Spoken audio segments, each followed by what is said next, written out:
Let's start with this session. इसमें हम किसके बारे में बात करने वाले हैं? डिसोल्यूशन ऑफ पार्टनरशिप के बारे में। तो गाइज ये जो क्वेश्चन है जो अभी आपकी आंखों के सामने है, इसमें हम लोगों ने सारे के सारे एसेट्स की और सारे के सारे लाइबिलिटीज की यहाँ पे क्या रख रखी है बेटा? वैल्यू रख रखी है। अब आप देखो ध्यान से मैं क्या कहना चाह रहा हूँ। मैं कहना चाह रहा हूं कि अब हम इस क्वेश्चन से ये समझ लेंगे कि अगर मुझे बुक्स ऑफ अकाउंट्स को, भाई डिसोल्यूशन ऑफ पार्टनरशिप होता क्या है कि हम बुक्स ऑफ अकाउंट्स को क्या कर रहे हैं? क्लोज। तो अब मैं जब भी बुक्स ऑफ अकाउंट्स को क्लोज करता हूं तो मैं ऐसे डायरेक्टली नहीं कर सकता कि मैं किसी को भी पेमेंट कर दूं, नहीं। मेरे को पहले पेमेंट को बाइफरकेट करना पड़ेगा। मतलब मेरे तीन तरह के पेमेंट्स है। कितने तरह के पेमेंट है? तीन। नंबर वन, मेरा एक पेमेंट है जिसको मैं आउटसाइडर कहता हूं। क्या कहता हूं मैं? आउटसाइडर। एक पेमेंट है जिसको मैं कहता हूं, मैं पेमेंट कर रहा हूं पार्टनर को, वो टुवर्ड्स कैपिटल है। टुवर्ड्स क्या है बेटा? कैपिटल। एक है जिसको मैं कहता हूं मैं पार्टनर को पेमेंट कर रहा हूं बट मैं कर रहा हूं टुवर्ड्स लोन। आ रहा सुनने? अब आप समझो। मैं यहां पे क्या कर रहा हूं? तीन अकाउंट बना रहा हूं। कितने अकाउंट बना रहा हूं मैं? तीन। मैंने कहा मैं एक अकाउंट बना रहा हूं जिसका नाम है रियलाइजेशन अकाउंट। कौन सा अकाउंट है? रियलाइजेशन। मैंने कहा उसके बाद मैं नीचे एक अकाउंट बना रहा हूं जिसका नाम है पार्टनर्स कैपिटल। उसके नीचे मैं एक अकाउंट बना रहा हूँ, दो बनाने पड़ेंगे, जिसको मैं पार्टनर्स लोन कहूंगा। क्या कहूंगा? Partners loan. तो मैं इधर बना रहा हूँ साइड में। आ रहा सुनने? पार्टनर्स लोन मतलब वैसे तो इतना जगह चाहिए नहीं, तो इतना बनाए थे। और फिर फाइनली एक अकाउंट बनाए थे जिसका नाम रखेंगे अपन कैश बैंक। क्या रखेंगे? Cash bank. तो सबसे पहले आपको ये पता होना चाहिए कि यार हमारे को ना पांच अकाउंट बनाने। कितने अकाउंट बनाने हैं? पांच। तो मैंने कहा सबसे पहला जो अकाउंट होगा उसको हम कहेंगे रियलाइजेशन अकाउंट। कौन सा account? Realise. Guys again I am not focusing on the format. मैं अभी फॉर्मेट पे फोकस नहीं कर रहा हूं। मैं किस पे फोकस कर रहा हूं? मैं फोकस कर रहा हूं बेटा किस पे? मैं फोकस कर रहा हूं सिर्फ और सिर्फ कॉन्सेप्ट पे कि पूरे क्वेश्चन में जो आपको डिटेल दे रखी है वो मूव कैसे होगी। आ रहा समझ में? अब जैसे मैंने कहा रियलाइजेशन अकाउंट हो गया, उसके बाद मेरे प्यारे बच्चों कौन सा अकाउंट आया? Partners capital account. अब अगेन मैं जब कह रहा हूँ फॉर्मेट पे फोकस नहीं कर रहा, मतलब आगे वो फॉर द ईयर या मैं और भी पार्टनर्स कैपिटल कुछ भी ऐसे लिख नहीं रहा हूँ। मैं सिर्फ अभी फॉर्मेट पे फोकस नहीं कर रहा हूँ, कॉन्सेप्ट पे करूंगा। मैंने कहा उसके बाद ये कौन सा आ गया बेटा? A's loan. ये कौन सा आ गया? बीज लोन। और ये क्या आ गया मेरे प्यारे बच्चों? कैश। ठीक है। अब देखो, सबसे पहले मैंने कहा जब आपको कोई बैलेंस शीट दे रखी होती है तो आपके दिमाग में सबसे पहले ये क्लियर होना चाहिए कि मेरे को ये बैलेंस शीट के जो आइटम है, मुझे वन, टू, थ्री, ये दोनों में एक ही मान रहा हूं पार्टनर्स लोन है, एंड फोर, मैं इन फोर अकाउंट में क्या करूंगा? इनको पोस्ट करूंगा। तो पहले आपको ये पता होना चाहिए कि आपको इन फोर अकाउंट में कौन कौन से अकाउंट में आपको क्या करना है मेरे प्यारे बच्चों? पोस्ट करना है। पहले आपको ये क्लियर होना चाहिए। अगर आपको ये वाला बेसिक क्लियर नहीं है कि आपको पोस्ट कहाँ कहाँ करना है, कौन सी चीज करनी है, तो अल्टीमेटली फिर तो कोई मतलब वाली बात है नहीं बेटा। तो इसलिए सबसे पहले पोस्टिंग की आपको क्लैरिटी होना बहुत जरूरी है। तो आ जाओ यहाँ पे पोस्ट करना स्टार्ट करते हैं। मैंने कहा कैश और बैंक।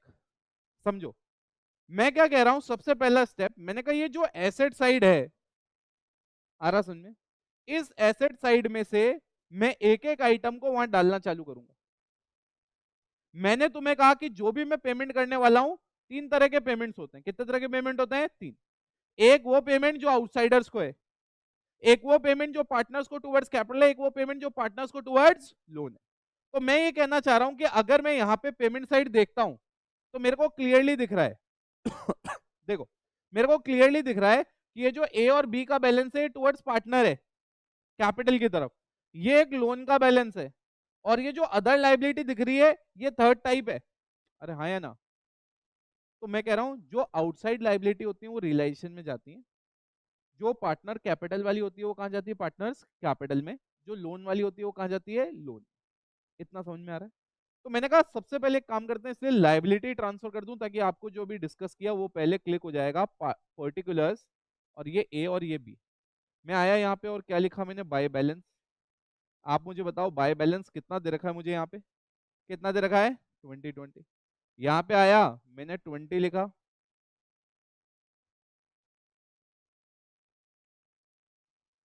यहाँ पे आया और मैंने कितना लिखा? 30। और यहाँ पे कितना लिखा? 20। क्या दिमाग में सेट है? क्या दिमाग में सेट है? अब मैंने कहा ये वाला दोनों मैंने ट्रांसफर कर दिया। अब मैंने कहा ये देखो पार्टनर लोन का बैलेंस, तो मैंने कहा पार्टनर्स लोन का भी मैंने यहाँ आया और मैं यहाँ पे आके मैंने बैलेंस लिखा, पर्टिकुलर्स और अमाउंट आ जाएगा वैसे तो, पर्टिकुलर्स अमाउंट, मैं लिखूंगा बाय बैलेंस। क्या बोला मैं, क्या लिखूंगा, बाय बैलेंस, ब्रॉट डाउन आ जाएगा, ये जो भी है आपको लिखना है। अमाउंट कितना है यहाँ पे 10,000, यहाँ पे अपने कितना लिख दिया 10,000। उसके बाद में मेरे पास यहाँ पे क्या आया, अनडिस्ट्रीब्यूटेड प्रॉफिट। अब मुझे एक बात बताओ, अनडिस्ट्रीब्यूटेड प्रॉफिट क्या है, ये अनडिस्ट्रीब्यूटेड प्रॉफिट किसको बिलोंग करता है, पार्टनर्स को। तो मैं आया और मैंने यहाँ पे आके क्या किया, यहाँ पे अनडिस्ट्रीब्यूटेड प्रॉफिट्स को इनमें बांट दिया। अभी सर अनडिस्ट्रीब्यूटेड प्रॉफिट क्या है, ये जर्नल रिजर्व हो सकता है, ये कंटिजेंसी रिजर्व हो सकता है, ये वो वर्कमैन कॉम्पनसेशन का वो पार्ट हो सकता है जिसके सामने लाइबिलिटी नहीं है। मतलब वर्कमैन कॉम्पनसेशन रिजर्व अगर 1,00,000 रुपए है और लाइबिलिटी जो है वो 30,000 है, वो क्लेम 30,000 है, तो जो 70,000 है जिसके अगेंस्ट कोई लाइबिलिटी नहीं है, ये वो हो सकता है। मतलब ऐसा कोई भी प्रॉफिट का पार्ट जो अभी तक पार्टनर्स में बटा नहीं है, ये वो है। कितने का था बेटा ये 20,000, रेशो नहीं दे रखा तो क्या मान लेते हैं, इक्वल, तो 10 और 10 मान लिया। क्या आपके दिमाग में सेट है, क्या आपके दिमाग में सेट है, पक्का दिमाग में जा रहा है आपके मैं क्या कहना चाह रहा हूं। अब आप सुनना गौर से ध्यान से, मैंने कहा ये निपटा दिया, ये निपटा दिया, ये निपटा दिया, अब क्या बचा, अदर लाइबिलिटी। तो मैं यहाँ पे आया अगेन, यहाँ पे पहले फॉर्मेट सेट किया पर्टिकुलर्स, और यहाँ पे क्या लिखा अमाउंट, यहाँ पे आया और मैंने क्या लिखा पर्टिकुलर्स, और यहाँ पे क्या लिखा मैंने अमाउंट। अब मुझे एक बात बताओ, मैं यहाँ पे आया और यहाँ पे आने के बाद मैंने लिख दिया बाय, और यहाँ पे क्या नाम था इसका, अदर लाइबिलिटी, तो मैंने यहाँ पे लिख दिया अदर लाइबिलिटीज। कितना आ गया, अब मुझे बताओ, जो मैं आपको बोल के बताया था इस क्वेश्चन में मैंने करके दिखाया आपको। मैंने कहा मैंने क्या किया यहाँ पे, मैंने कुछ नहीं किया, मैंने सिर्फ लाइबिलिटी को 3 पार्ट में बांटा। ऐसी लाइबिलिटियां जो पार्टनर की तरफ थी वो पार्टनर्स कैपिटल में डाल दी, ऐसी लाइबिलिटी जो टुवर्ड्स लोन थी वो किस में डाल दी, लोन में। आ रहा समझ में। और जो बाकी बची हुई लाइबिलिटी थी जिनको मैं अदर कह रहा हूँ, जिसको मैं क्या कह रहा हूँ, अदर लाइबिलिटी। सर अदर में क्या, क्रेडिटर आ जाएगा, बिल्स पेबल आ जाएगा, आउटस्टैंडिंग सैलरी, आउटस्टैंडिंग, जो भी रह गया इन सबको छोड़ के वो सारे क्या है, अदर। तो मैंने कहा ये मैंने अदर में कर दिया, ठीक है। अब आप मेरी बात सुनो गौर से ध्यान से। मैंने कहा मैं एसेट में आया, कैश बैंक, कैश बैंक का बैलेंस, कैश बैंक में गया, पर्टिकुलर्स अमाउंट, पर्टिकुलर्स अमाउंट, बोलो मेरे प्यारे लाडलो कितना आएगा, to, to balance, brought down कितना 5, सही है, पक्का।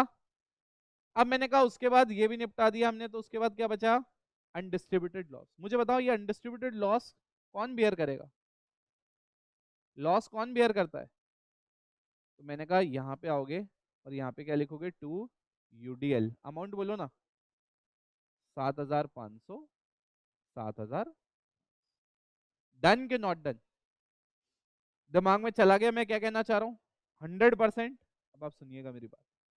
मैंने कहा अब अगर आप देखोगे यहाँ पे समझने की थोड़ी सी कोशिश करोगे, तो आपको यहाँ पे एक क्लियर कट चीज मिलेगी। क्या मिलेगी, ये हो गया, ये हो गया। अब यहाँ पे क्या आया, पार्टनर्स लोन। पार्टनर लोन कितना है, पार्टनर लोन कितना है 12,000। अब एक चीज, मैंने कहा ये अकाउंट तुम्हें दिखाने के लिए बनाया था ताकि आपको याद रहे, हमेशा याद रखना, ऐसा लोन जो लाइबिलिटी साइड आता है उसका अलग से अकाउंट बनता है, बट अगर कोई एसेट है मैं डायरेक्टली कैपिटल से एडजस्ट कर देता हूँ। किससे एडजस्ट कर देता हूँ, कैपिटल। तो मैं यहाँ पे आऊंगा और यहाँ पे लिख दूंगा 20 लोन। क्या लिख दूंगा मैं, 20 लोन। कितना आया अमाउंट, कितना आया अमाउंट 12। किस में डालूं,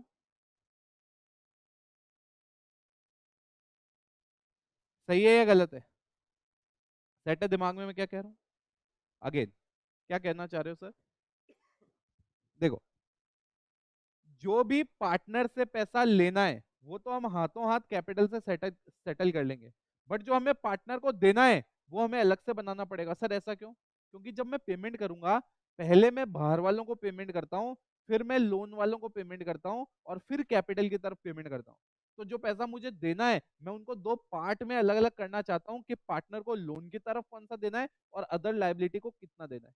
आई don't want to merge them, इसलिए मैं जो लाइबिलिटी वाला लोन है उसको अलग से दिखाता हूँ। अरे यस या नो, दिमाग में सेट है मैं क्या कह रहा हूँ, ओके। अब मैंने कहा आप देखो उसके बाद गया है डेटर्स। अब ये भी इंपॉर्टेंट, ये जितनी चीजें मैंने लिखी है ना बेटा ये इंपॉर्टेंट है, इसलिए मैंने यहाँ पे लिखी। अब मैंने कहा यहाँ पे डेटर्स और प्रोविजन दे रखा है, तो हमेशा ध्यान रखो जो भी डेटर होगा ग्रॉस, कौन सा वाला डेटर, ग्रॉस। ग्रॉस डेटर कितना है मेरा 10, तो वो कहाँ ट्रांसफर होगा, रियलाइजेशन। और यहाँ पे प्रोविजन आ जाएगा, प्रोविजन फॉर बैड डेट्स, वो कितना है, वो कितना है 1000। सही है, क्या आपके दिमाग में सेट है। अब क्या रह गया लास्ट हमारा, अदर एसेट। अदर एसेट्स भी कहाँ आ जाएंगे, रियलाइजेशन।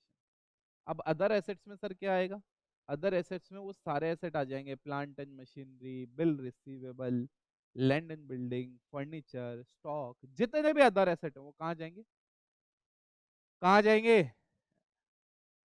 क्लियर है, मैंने कहा हाँ बेटा, बेटा बताया ना अभी, कर दिया ना सेट ऑफ बी का लोन। ये पूछ रहा बी का लोन क्या हो, वही तो बताया मैंने इतनी देर से कहानी। जो बी जाग गया बेटा, सो रहा था ये। Good morning sir. अब मैंने कहा ये बी का लोन है, कौन सा लोन है बेटा, बी का। अब मैंने कहा बी का लोन जो है वो यहाँ पे नहीं आएगा, क्यों नहीं आएगा बी का लोन यहाँ पे, क्योंकि मैंने कहा ये पैसा बी से हमें लेना है, तो हम हाथों हाथ कैपिटल के सामने सेट ऑफ कर सकते हैं। तो फिर सर एक काम करो ना, ए का भी जो लोन है हाथों हाथ ही दे दो। मैंने कहा नहीं, मैंने कहा जो भी लाइबिलिटी होती है उसका एक ऑर्डर ऑफ पेमेंट फिक्स्ड है मैडम। ऑर्डर ऑफ पेमेंट क्या है, फिक्स्ड है। पहले किसको पे होगा, आउटसाइडर को, फिर किसको पे होगा, लोन को, फिर किसको पे होगा, कैपिटल को। क्या दिमाग में सेटअप हो गया, जा रहा है आपके मैं क्या कह रहा हूँ। चलो अब मैंने कहा ये देखो आपने पहला स्टेप कर लिया, क्या कर लिया बेटा आपने, पहला स्टेप कर लिया। आप देखो पहला स्टेप कर लिया, आपने पहला स्टेप किया।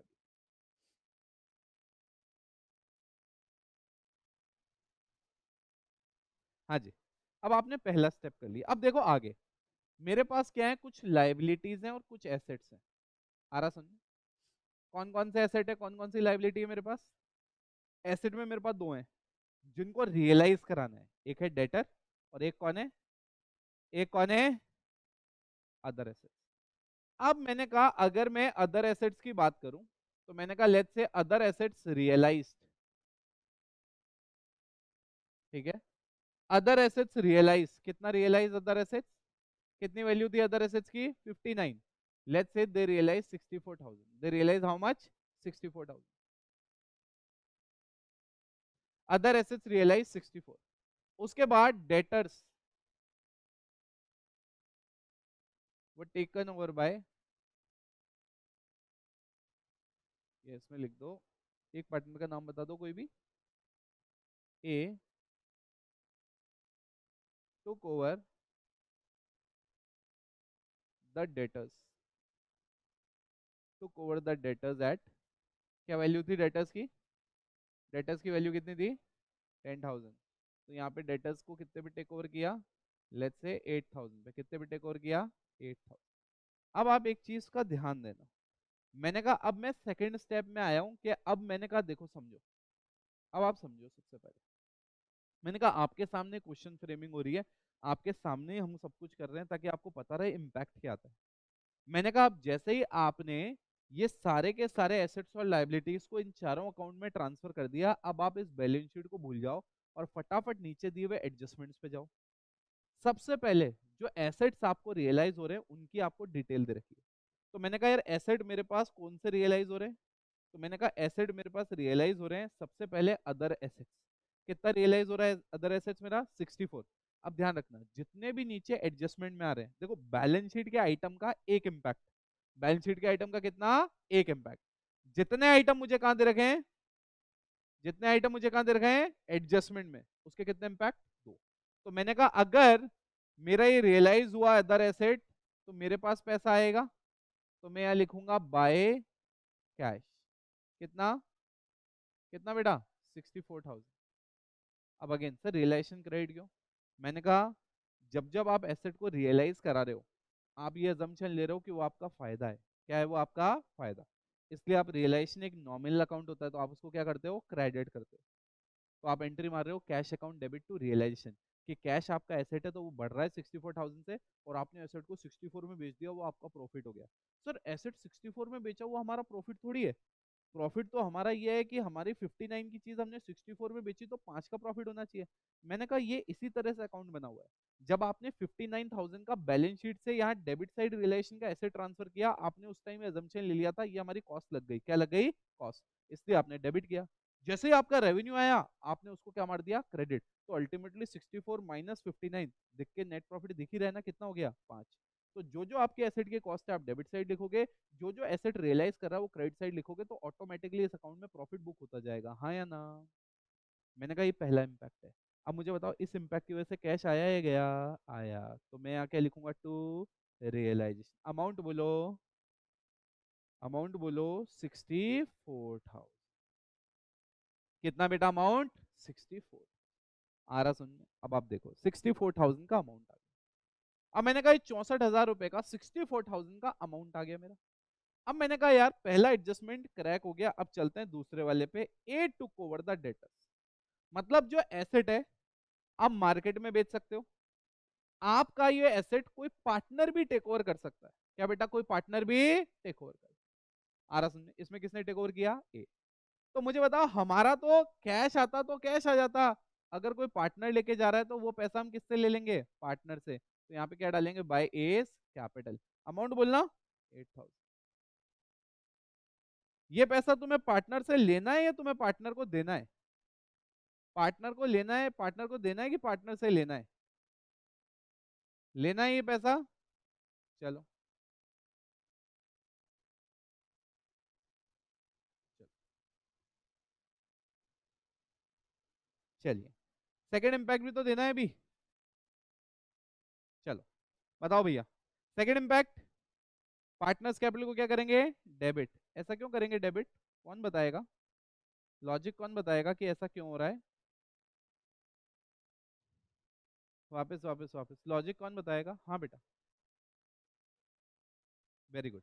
अरे यार अगर आपको पार्टनर को पहले पैसा देना था 30,000, अगर वो स्टॉक लेके चला गया या डेटा लेके चला गया, तो ऑब्वियसली अब आपकी लाइबिलिटी उसकी तरफ क्या हो गई? कम हो गई। इसलिए आप उसको क्या कर रहे हो? डेबिट।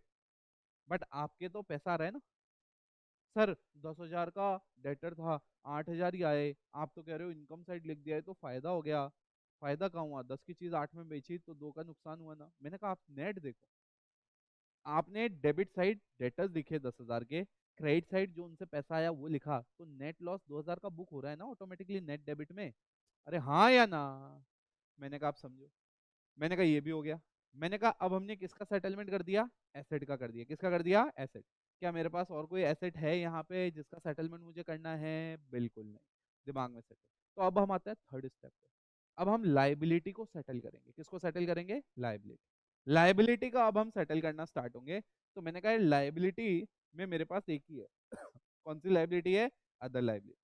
तो मैंने कहा अदर लाइबिलिटी। कितने की अदर लाइबिलिटी मेरे पास?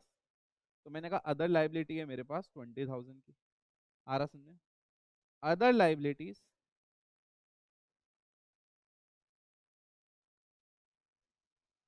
सेटल्ड एट, कितना है अमाउंट ऊपर? 20। लेट्स से हमने सेटल करी 22 पे। कितने पे सेटल करी? 22 पे। तो 22 पे हमने लाइबिलिटी को सेटल किया। तो मैंने कहा देखो सीधा सा बात है, अगर मैं लाइबिलिटी का पेमेंट कर रहा हूँ तो ऑब्वियसली रियलाइजेशन में क्या आएगा? To cash. अमाउंट बोलो कितना? 22। और दूसरा इम्पैक्ट क्या आएगा? मेरा जो कैश का बैलेंस होगा वो कितने से कम हो जाएगा? कितने से कम हो जाएगा? 22। अरे हाँ या ना? अगेन एंट्री सोचो एक बार। एंट्री सोचो, एंट्री सोचो, एंट्री सोचो, एंट्री बोलो। whenever you are paying to the liability, you are considering it as a loss for you। आपका एक्सपेंस, आपका खर्चा मान रहे हो। सर ये क्रेडिटर एसेट्स इनमें खर्चे इनकम कब होने लग गई? बेटा हम डिसोल्यूशन पे हैं। हम सारी की सारी बुक्स ऑफ अकाउंट्स को क्या कर रहे हैं? क्लोज। तो ये सारे के सारे एसेट हमारे लिए सामान है, और लाइबिलिटी वो है जिनसे हम पहले सामान ले चुके हैं। ये हमारे लिए ऊपर क्या है? हमारे लिए, हमारे को इतना पेमेंट करना, ये हमारे लिए ऑब्लिगेशन थी। तो अब मैंने कहा अगर मेरे पास 20,000 की पहले से ऑब्लिगेशन थी, पहले से मैं ऑब्लिगेशन मान रहा था, बट मैं पेमेंट कितना कर रहा हूँ? 22। तो I am incurring loss of 2,000, क्योंकि 20 के सामने कितना पे कर रहा हूँ? 22। मेरे पास एसेट था 10 का, रियलाइज हुआ 8, कितने का नुकसान? 2000 का। मेरे पास एसेट कितने का था? 59, बेचा कितने में? 64, फायदा कितने का? 5। क्या रिलेशन अकाउंट को समझ पा रहे हो थोड़ा थोड़ा? अब मैंने कहा ये स्टेप हो गया 3। कितने स्टेप हो गए? 3। मुझे बताओ पहला कौन सा स्टेप था? Transfer of assets and liabilities to various account, जिसमें कितने हैं? 4 account. Number 1 realisation, number 2 partners capital, number 3 partners loan, number 4 cash और bank. Number 2 realise the assets. Asset कितने तरह से रियलाइज हो सकते हैं? 4 तरह से। नंबर 1, या तो एसेट मार्केट में आप बेचो और कैश लियो, जैसा हमने किसमें किया? अदर एसेट्स में। या दूसरा केस, आप एसेट मार्केट में बेचो मत, पार्टनर लेके चले आएगा, जो हमारे साथ किसमें हुआ? डेटर्स में। थर्ड केस होता, जिसकी हम कोई एंट्री नहीं मारते, वो कौन सा होता? जब एक एसेट लाइबिलिटी को सेटल करने के लिए दे दिया जाता। फोर्थ केस होता, जब हमें कोई जानकारी नहीं दे रखी है कि एसेट का क्या हुआ, तो उस केस में अगर टेंजिबल एसेट होता तो बुक वैल्यू रियलाइज होती, इनटेंजिबल एसेट होता तो क्या रियलाइज होता? 0। Am I making sense? मैंने कहा अब आए थर्ड स्टेप पे। थर्ड कौन सा था? Settle the liability. लाइबिलिटी में भी 4 केस होते हैं। लाइबिलिटी को पेमेंट कर दिया, जैसे कि हमने अदर लाइबिलिटी को किया, या लाइबिलिटी का पेमेंट कोई पार्टनर कर देता, या लाइबिलिटी के साथ एसेट सेट ऑफ हो जाता, या लाइबिलिटी के बारे में कुछ दिया हुआ ही नहीं। ये 4 केस हो सकते थे। तो अभी हम 3 स्टेप तक पहुंच गए।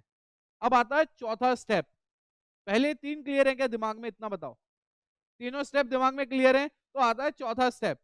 चौथा स्टेप ये कहता है कि भैया अब आप लोन को पेमेंट करो, इसको आपने लाइबिलिटी वगैरह का पेमेंट कर दिया, now you can pay the loan, now you can pay the loan. अब आप एक चीज समझना, आप ये लोन का पेमेंट कर रहे हो, कुछ नहीं गिवन है तो डेफिनेटली आप बुक वैल्यू पे दे दोगे। बट अगर ये दिया हुआ होता कि हमने लोन को सेटल किया 8,000 रुपए में, कितने में किया? तो आपको नहीं लगता 2 का फायदा हो गया? तो फिर 2 का फायदा वो कहाँ जाता? रियलाइजेशन। कहाँ जाता? रियलाइजेशन। क्लैरिटी है? कहाँ जाता वो? रियलाइजेशन। क्या ये वाला एडजस्टमेंट डाल दूं मैं? आ जाओ। क्या लिखे हैं यहाँ पे? एज लोन सेटल्ड एट 7 ले लेते हैं, 8 पहले एक लिखा है तो 7 ले लेते हैं।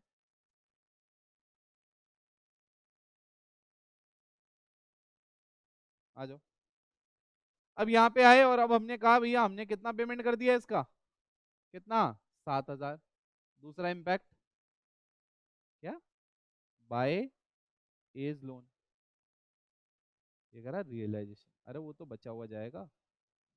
आया समझ में? अब मैंने कहा दूसरा बचे हुए 3,000 क्या होगा? रियलाइजेशन। तो यहाँ पे क्या आएगा? 2 रियलाइजेशन कितना? 3,000। अकाउंट क्लोज हो गया। अब ये रियलाइजेशन का प्रॉफिट यहाँ ट्रांसफर होगा, हम क्या लिखेंगे? By A's loan. कितना? 3,000। अरे हाँ या ना? दिमाग में जा रहा थोड़ा थोड़ा? ये स्टेप नंबर 4 हो गया। कौन सा हो गया? Step number 4। पहला step, transfer the assets and liabilities to various account. Number 2, settle realise the asset. Number 3, settle the liabilities. Number 4, close the loan account. क्या बेटा? Close the loan. फिर आएगा क्लोज द रियलाइजेशन। अब बताओ मेरे प्यारे लाडलो, रियलाइजेशन अकाउंट क्लोज करो, रियलाइजेशन अकाउंट क्लोज करो, टोटल करो, टोटल करो। डेबिट साइड, क्रेडिट साइड, दोनों साइड में से ज्यादा कौन सी? अगर डेबिट ज्यादा आती है तो लॉस, क्रेडिट ज्यादा आती है तो प्रॉफिट। क्रेडिट कितनी है? कितनी है क्रेडिट? 96,000। कितना हो गया? कितना? 7,000 आ रहा है? चेक कर लो एक बार। एक बार ही बच्चा 7 कह रहा है, चेक कर लो कितना आया टोटल। प्रॉफिट 5 आ रहा है क्या? ये बच्चा 7 क्यों कह रहा था फिर? 96। अब यहाँ पे मुझे बताओ एक और बी को कितना कितना जाएगा? 2,500, 2,500। अब मैंने कहा ये यहाँ पे आया, यहाँ पे क्या लिखेंगे? Bye realisation. अमाउंट बोलो। 2,500, 2,500। क्या दिमाग में सेट है आपके ये? क्या आपके दिमाग में सेट है ये? दिमाग में चला गया। अब मैंने कहा अब हम कौन से पा रहे हैं? Step number 6। 6 में हम पार्टनर्स कैपिटल अकाउंट और कैश बुक दोनों को सेटल करेंगे। अब आप पहले एक काम करो, एक बार दोनों पार्टनर्स का बैलेंस निकाल लो। एक बार दोनों पार्टनर का बैलेंस, तो कौन सी साइड ज्यादा आ रही है, इसकी क्रेडिट साइड ही लग रही है। 42,500। इधर कितना है, इधर कितना है, यहाँ पे 15,000 है ना, 15,000 माइनस करो कितना आ रहा है, 15,000 माइनस करो ना पहले, कितना आ रहा है 27। फिर 500 और हटा दो, कितना रह गया, कितना रह गया 20। बेटा 26,500 कैसे रह गया, पता नहीं कौन से प्लस माइनस कर रहे हैं यार ये। कह रहा आईपी है मेरे पास, तो क्या हो गया, प्लस माइनस तो बचपन का खेल है बेटा। यहाँ पे कितना है 20 प्लस 10 30, 30 प्लस 2,500 कितना हो गया 32,500। 32,500 में से माइनस करो, कितना हो गया माइनस 19,500। करो फटाफट, कितना आया, कितना आया 12,500।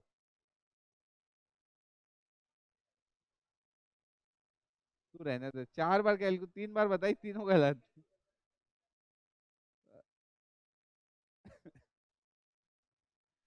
अब देखो इधर, इन दोनों को मिला के पैसा देना कितना है, 27 प्लस 13 कितना देना है 40। अब एक बार देखते हैं कैश में बैलेंस है क्या, कैश में बैलेंस है क्या, कुछ हमने छोड़ा तो नहीं है, यहीं से पता पड़ जाएगा।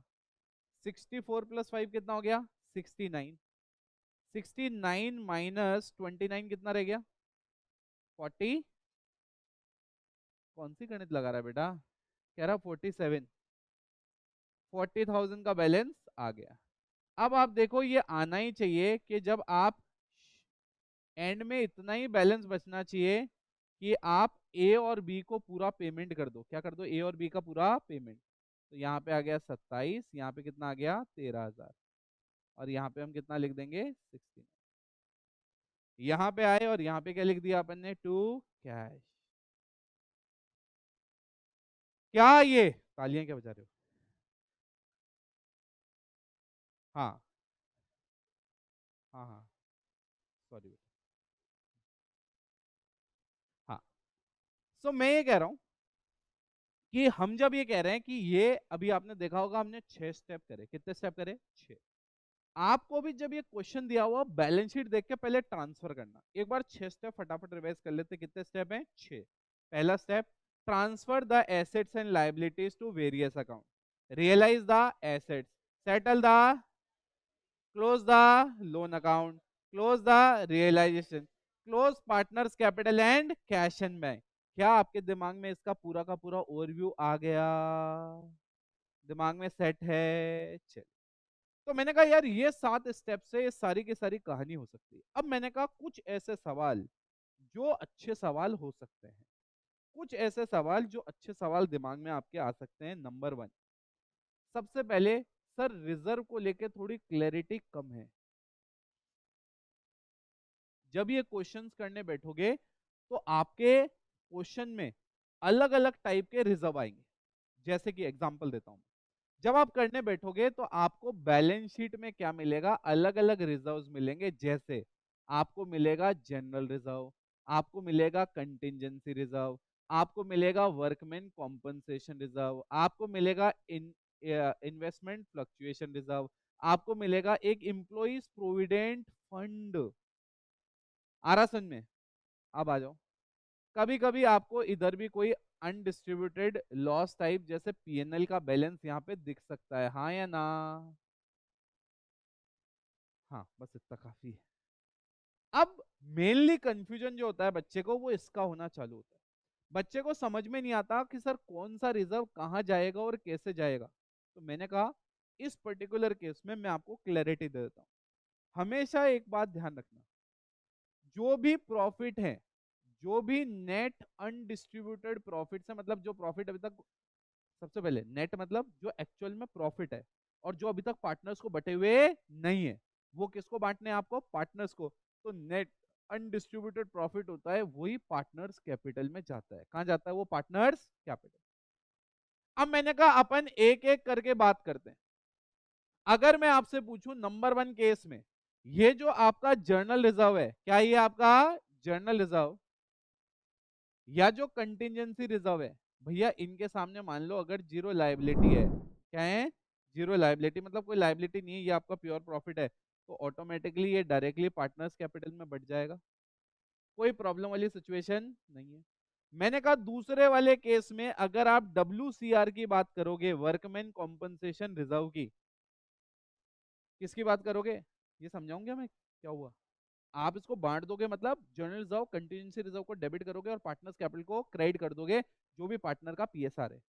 मैंने कहा यहाँ पे वर्कमैन कॉम्पनसेशन रिजर्व, आज मान लो आपका वर्कमैन कॉम्पनसेशन रिजर्व है 20,000, कितना है वर्कमैन कॉम्पनसेशन रिजर्व, 20,000। अब इसके केस में आपके पास तीन सिनेरियो हो सकते हैं, कितने सिनेरियो हो सकते हैं, तीन। या तो आपको क्वेश्चन कह दे कि WCC जीरो है, WCC कितना है, जीरो, तो उस केस में आप पार्टनर्स कैपिटल में कितना डालोगे। अगेन मैं देखो यहाँ पे दोनों में बाइफरकेट कर देता हूँ कि उस केस में आप रियलाइजेशन में कितना डालोगे और पार्टनर्स कैपिटल में कितना डालोगे। रियलाइजेशन पार्टनर्स कैपिटल में कितना डालोगे, in case it is zero, तो रियलाइजेशन में गया जीरो, पार्टनर्स कैपिटल में कितना चला गया, 20। अरे हाँ या ना। अगर मैं कह दूं कि WCC आ जाए और वो आ जाए लेट्स से 12,000, कितना आ जाए, 12, तो 12,000 कहां जाएगा, रियलाइजेशन, 8,000 कहां जाएगा, पार्टनर्स कैपिटल। अरे हाँ या ना।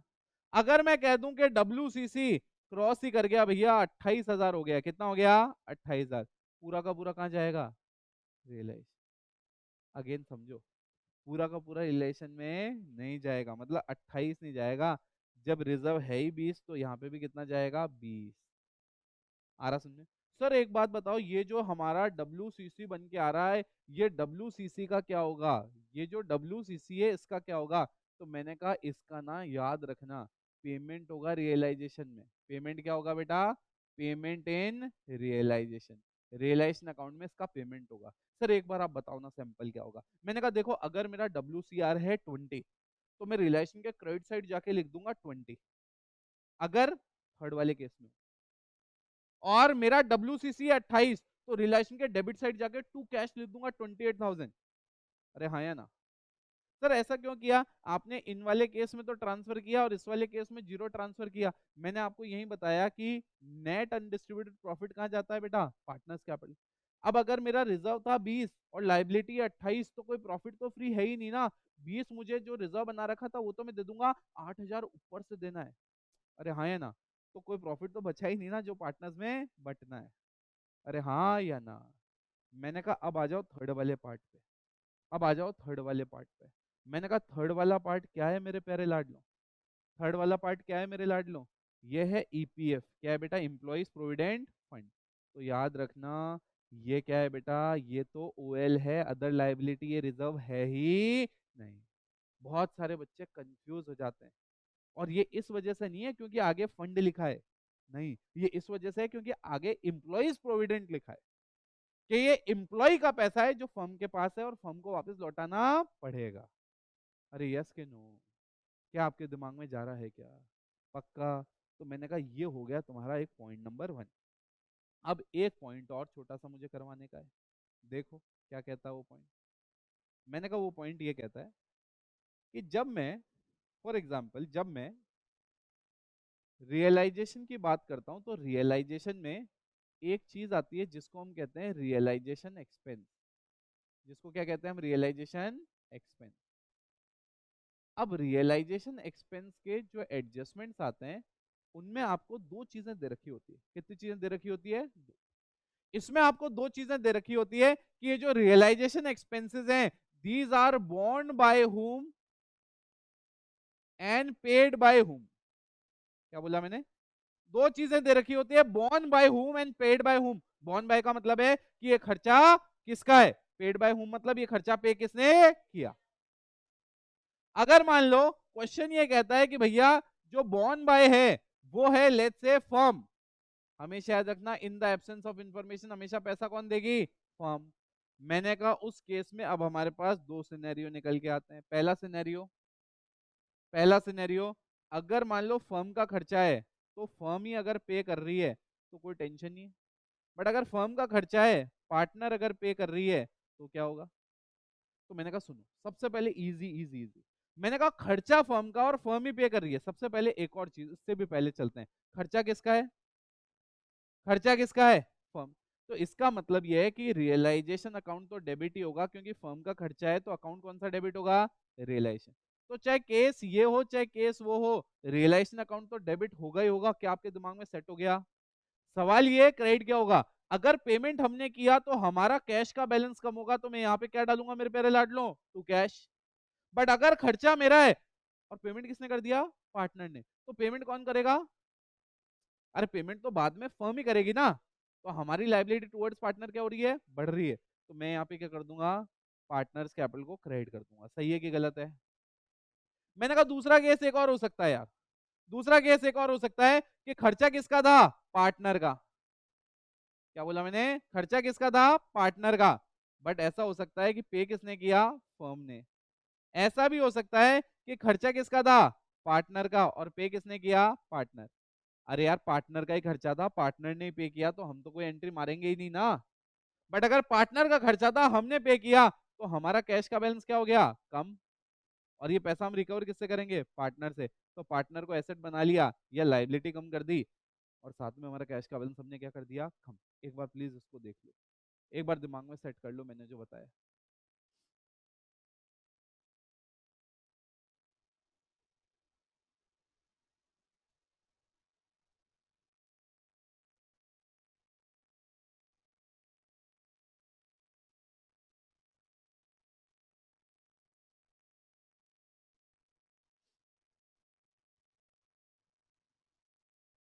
सेट है दिमाग में? पक्का?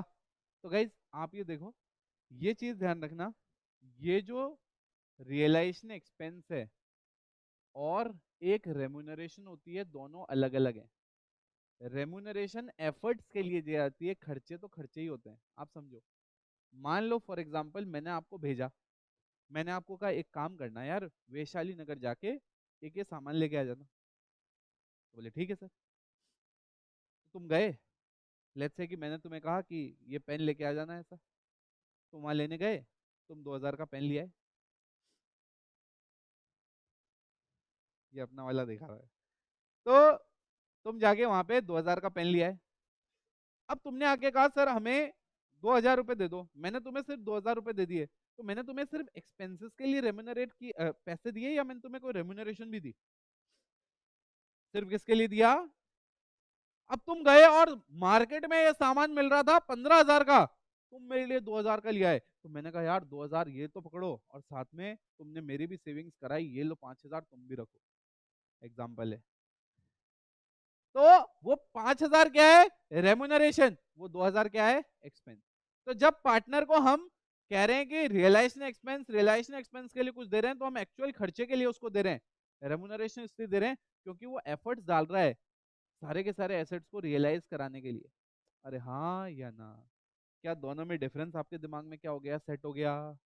तो बेटा हमने एक पूरा का पूरा डिसोल्यूशन का क्वेश्चन कर लिया, जिसमें 6 के 6 स्टेप्स 1 से लेके 6 तक हमने पढ़ लिए, एक एक आइटम को दिमाग में सेट कर लिया। आ रहा समझ में? उसके बाद हमने रिजर्व्स में जहां बच्चे को कंफ्यूजन आता है वो भी पूरा का पूरा कवर कर लिया। साथ ही रिलेशन एक्सपेंसेस के केस में कैसे जर्नल एंट्रीज होती है या क्या एडजस्टमेंट जाते हैं, और रेम्यूनरेशन से एक्सपेंस कैसे डिफरेंस है, ये भी हम लोगों ने देख लिया। ठीक है गाइस? तो हमने पूरा का पूरा एक बार छोटा सा हमने क्या कर लिया, इसका ओवरव्यू ले लिया है। सर आगे क्या होगा? आगे ये होगा कि ये एक बेस है। अब जब आप डिसोल्यूशन के जाके क्वेश्चन सॉल्व करोगे, तो आपको नए नए टाइप ऑफ एडजस्टमेंट मिल सकते हैं। तो उन एडजस्टमेंट्स के ट्रीटमेंट्स वो डेफिनेटली आपको देखने पड़ेंगे, और वो डाउट्स आपको मुझसे पूछने पड़ेंगे। आ रहा समझ में? इसी के साथ लेक्चर को खत्म करते हैं। आ रहा समझ में? See you in the next session, till then take care, bye.